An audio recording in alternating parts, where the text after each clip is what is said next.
오늘 말씀 전도서 11장 1절 말씀 우리가 찾으셨으면 한 목소리로 읽도록 하겠습니다. 시작. 너는 내 떡을 물 위에 던져라. 여러 날 후에 도로 찾으리라. 아멘. 어, 제가 오늘은 조금 더 여러분과 가까이 나아가서 말씀을 전해도 될까요? 네. 감사합니다. 제 얼굴 보시느라 수고가 많으십니다. 네. 네. 지금 안 웃으신 분들을 몇 분 봤는데, 네. 알겠습니다. 오늘의 말씀의 주제는 바보가 되세요입니다. 바보. 네. 바보가 되세요인데요. 왜 바보가 돼야 될까요? 우리가 바보가 돼야 될까요? 왜? 바다의 보배? 네. 우리는 조금 세상과 역행하는 삶을 살아야 하기 때문입니다.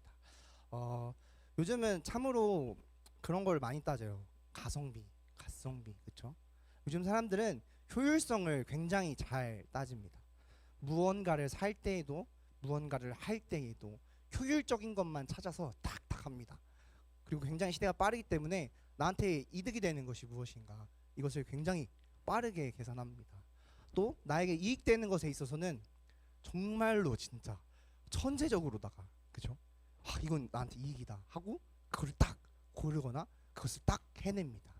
이처럼 세상은 효율적인 것을 택하고 또 천재적인 똑똑한 사람, 합리적인 사람을 최고다라고 말합니다.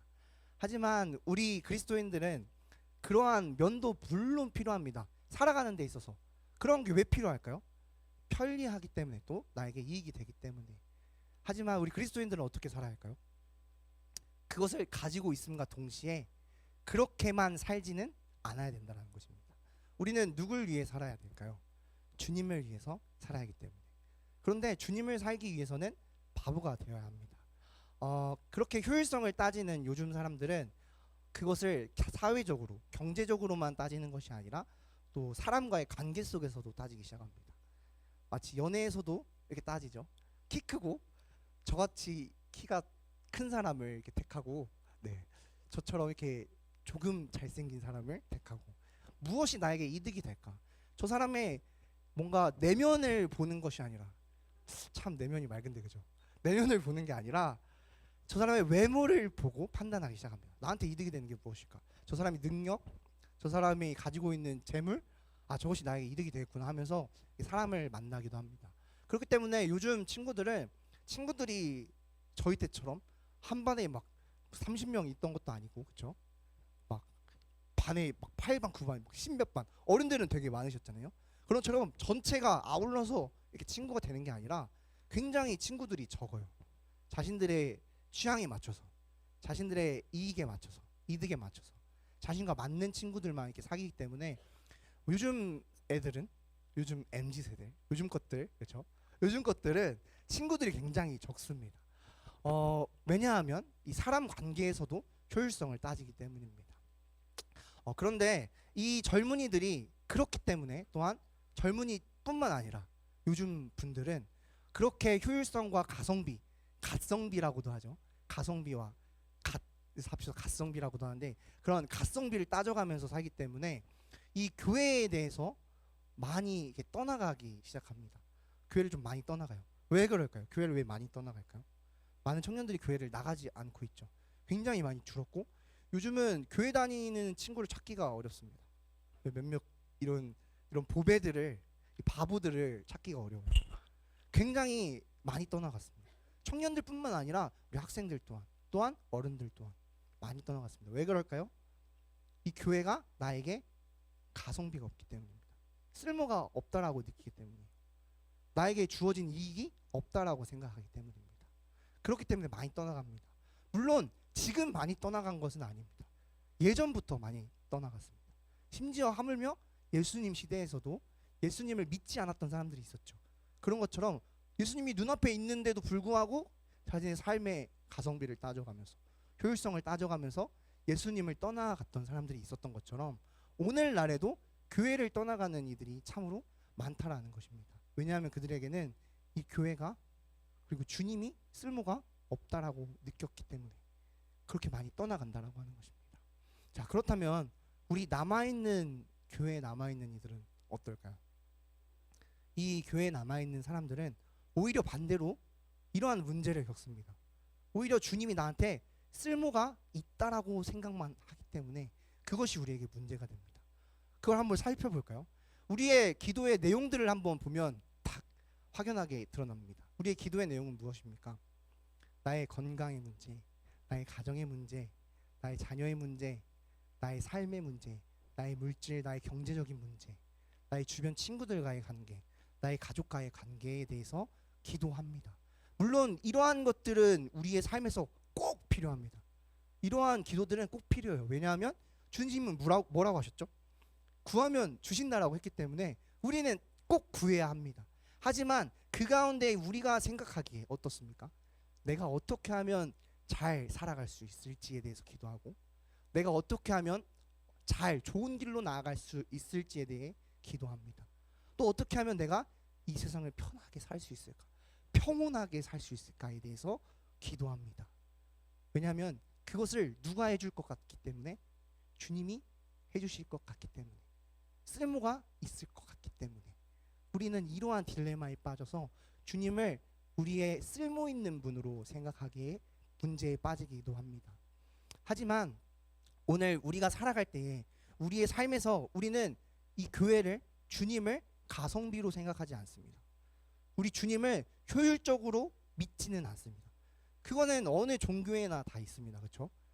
불교에 가도, 그렇죠? 천주교에 가도, 저기 이슬람에 가도 종교를 효율적으로 다니는 것은 종교에 불과한 것입니다. 하지만 우리는 무엇을 믿죠? 이 교회 건물 자체를 믿습니까? 이 기독교라는 종교 자체를 믿습니까? 설교하는 저를 믿습니까? 아니라는 것입니다.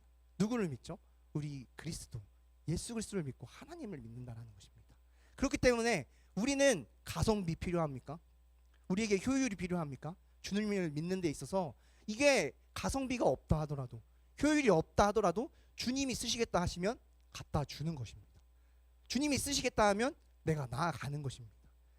나귀 새끼를 갖다 드렸던 것처럼, 말을, 멋진 그 백마를, 막 흑마를 갖다 드린 것이 아니라 정말 쓸모가 없어 보이는, 그 가성비가 없어 보이는 것이라 할지라도 주님이 쓰시겠다 하면 어떻다는 거죠?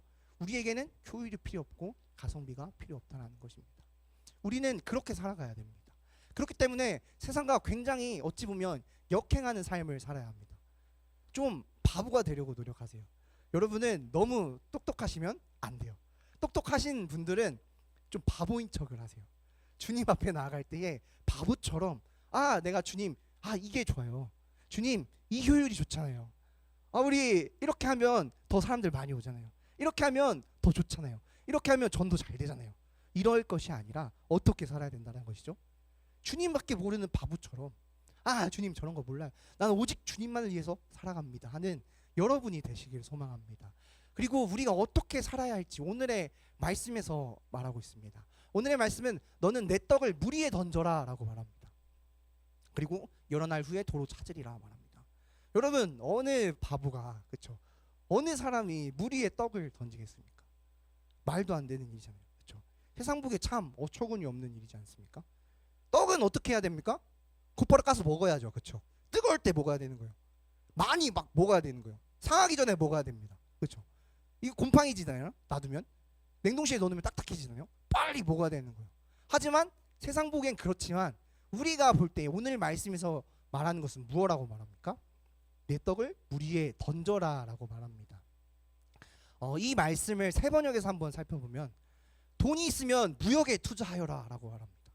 여러 날 뒤에 너는 이윤을 남길 것이다 라고 말을 합니다. 여러분, 이 말씀만 고지고대로 보면 어떻습니까? 세상에서 효율적인 사람처럼, 그죠? 세상에서 똑똑한 사람처럼 천재적으로다가, 아, 이 주식에 투자해야겠다, 그죠? 돈 있으면 무역에 이렇게 탁 투자해야겠다 라고 생각이 되실 것입니다. 하지만 그 투자의 의미가 세상이 볼 땐 어디에 있습니까? 성공에 있습니다. 하지만 이 투자의 의미는, 이 떡을 물 위에 던진다는 의미는 오늘 말씀에서는 다른 이에게 던진다라는 것을 말합니다. 전도서 말씀을 현대인 성경으로 한번 번역해 보면, 너는 물질 어떻게 하라 합니까? 후하게 나눠 주어라. 떡을 물 위에 던진다라는 것은 그것을 흘려보내라는 것입니다. 내가 떡을 물 위에 던졌을 때 어떻습니까? 물을 흐름에 따라 어떻죠? 바닥까지 나아가겠죠. 그동안에 그 떡을 본 사람은 어떻죠? 그것을 먹고 연명하는 것이죠. 그렇죠? 내가 던진 떡을 누군가 먹고, 그렇죠? 누군가 던진 떡을 내가 먹게 되는 것. 그것이 오늘 말씀에서 말하고 있는 배경인 것입니다. 이 떡을 그저 물에 버려라가 아니라 그저 이 떡을 가지고서 내가 너를 위해 너의 성공을 위해서 그거에만 던져라가 아니라, 물론 우리 기독교인이라면 성공해야 됩니다. 성공해서 떡 많이 던져야 되잖아요. 그렇죠? 성공하십시오. 네. 그래야 되는 것이지 너의 물질을 후하게 나누어 주라는 것이지. 언젠가 그것이 너에게 돌아올 것이다 라고 말합니다. 그리고 이 후반전의 말씀들을 보면 8이나 7으로 나눠서 던지라고 하는데, 8이나 7이나 이렇게 해서 던지라고 하는데, 그것은 무엇이죠? 그 한 번이 족한 것이 아니라 여러 번 나눠서, 그렇죠? 계속해서 네가 가지고 있는 그 떡을 투자하여라 라고 말합니다. 여러분이 이러한 바보가 되길 소망합니다.